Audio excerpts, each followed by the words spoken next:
The crisis of credit, visualized. What is the credit crisis? It's a worldwide financial fiasco involving terms you've probably heard, like subprime mortgages, collateralized debt obligations, frozen credit markets, and credit default swaps. Who's affected? Everyone. How did it happen? Here's how. The credit crisis brings two groups of people together, homeowners and investors. Homeowners represent their mortgages, and investors represent their money. These mortgages represent houses, and this money represents large institutions like pension funds, insurance companies, sovereign funds, mutual funds, etc. These groups are brought together through the financial system, a bunch of banks and brokers commonly known as Wall Street. While it may not seem like it, these banks on Wall Street are closely connected to these houses on Main Street. To understand how, let's start at the beginning. Years ago, the investors are sitting on their pile of money, looking for a good investment to turn into more money. Traditionally, they go to the U.S. Federal Reserve, where they buy treasury bills, believed to be the safest investment. But in the wake of the dot-com bust in September 11th, Federal Reserve Chairman Alan Greenspan lowers interest rates to only 1% to keep the economy strong. 1% is a very low return on investment, so the investors say, no thanks. On the flip side, this means banks on Wall Street can borrow from the Fed for only 1%. Add to that general surpluses from Japan, China, and the Middle East, and there's an abundance of cheap credit. This makes borrowing money easy for banks and causes them to go crazy with leverage. Leverage is borrowing money to amplify the outcome of a deal. Here's how it works. In a normal deal, someone with $10,000 buys a box for $10,000. He then sells it to someone else for $11,000. For a $1,000 profit, a good deal. But using leverage, someone with $10,000 would go borrow $990,000 more dollars, giving him $1 million in hand. Then he goes and buys 100 boxes with his $1 million and sells them to someone else for $1,100,000. Then he pays back his $990,000 plus $10,000 in interest. And after his initial $10,000, he's left with a $90,000 profit versus the other guy's $1,000. Leverage turns good deals into great deals. This is a major way banks make their money. So Wall Street takes out a ton of credit, makes great deals, and grows tremendously rich, and then pays it back. The investors see this and want a piece of the action, and this gives Wall Street an idea. They can connect the investors to the homeowners through mortgages. Here's how it works. A family wants a house, so they save for a down payment and contact a mortgage broker. The mortgage broker connects the family to a lender who gives them a mortgage. The broker makes a nice commission. The family buys a house and becomes homeowners. This is great for them because housing prices have been rising practically forever. Everything works out nicely. One day, the lender gets a call from an investment banker who wants to buy the mortgage. The lender sells it to him for a very nice fee.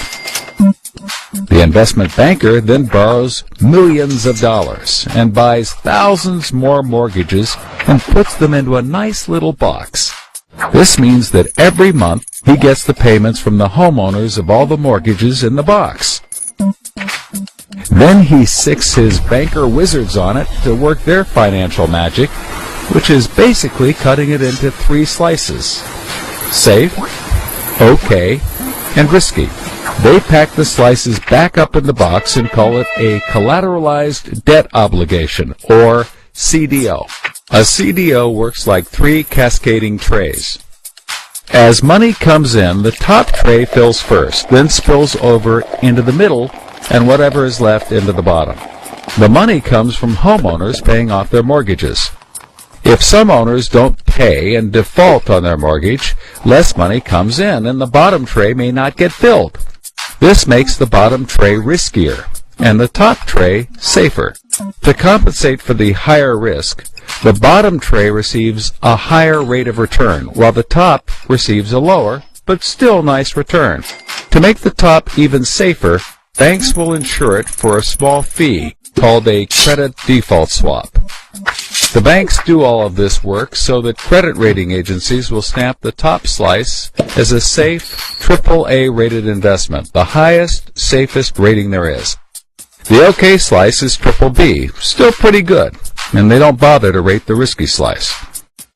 Because of the AAA rating, the investment banker can sell the safe slice to the investors who only want safe investments. He sells the OK slice to other bankers, and the risky slices to hedge funds and other risk takers. The investment banker makes millions.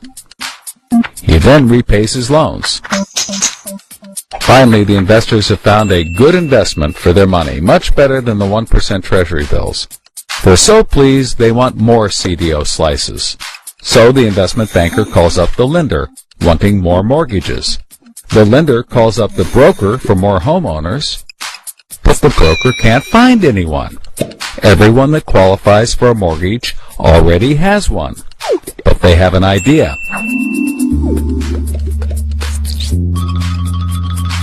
When homeowners default on their mortgage, the lender gets the house, and houses are always increasing in value. Since they're covered if the homeowners default, lenders can start adding risk to new mortgages, not requiring down payments, no proof of income, no documents at all. And that's exactly what they did. So instead of lending to responsible homeowners, called prime mortgages, they started to get some that were, well, less responsible. These are subprime mortgages. This is the turning point. So, just like always, the mortgage broker connects the family with a lender and a mortgage, making his commission. The family buys a big house. The lender sells the mortgage to the investment banker,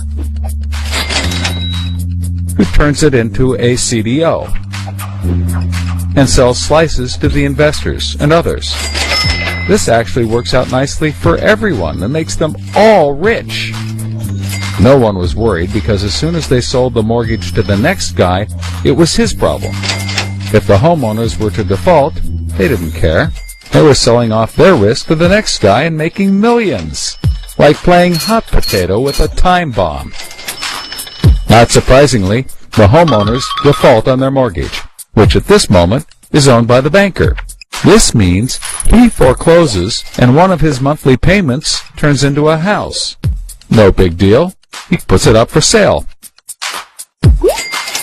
But more and more of his monthly payments turn into houses.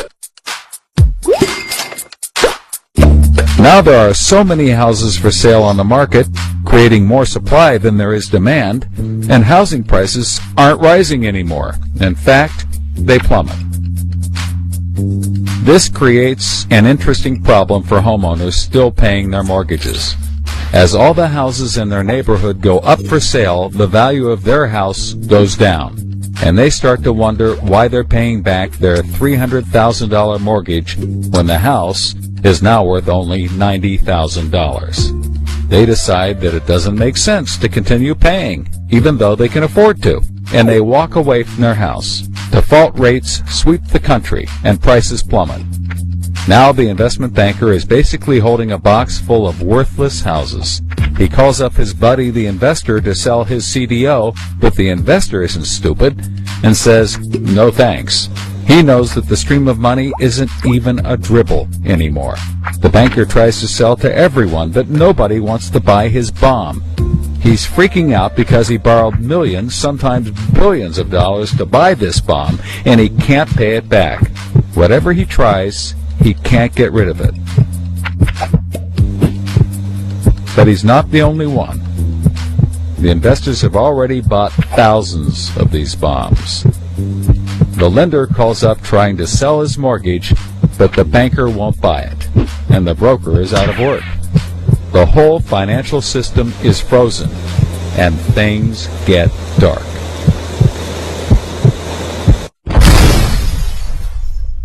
Everybody starts going bankrupt. But that's not all. The investor calls up the homeowner and tells him that his investments are worthless. And you can begin to see how the crisis flows in a cycle. Welcome to the crisis of credit.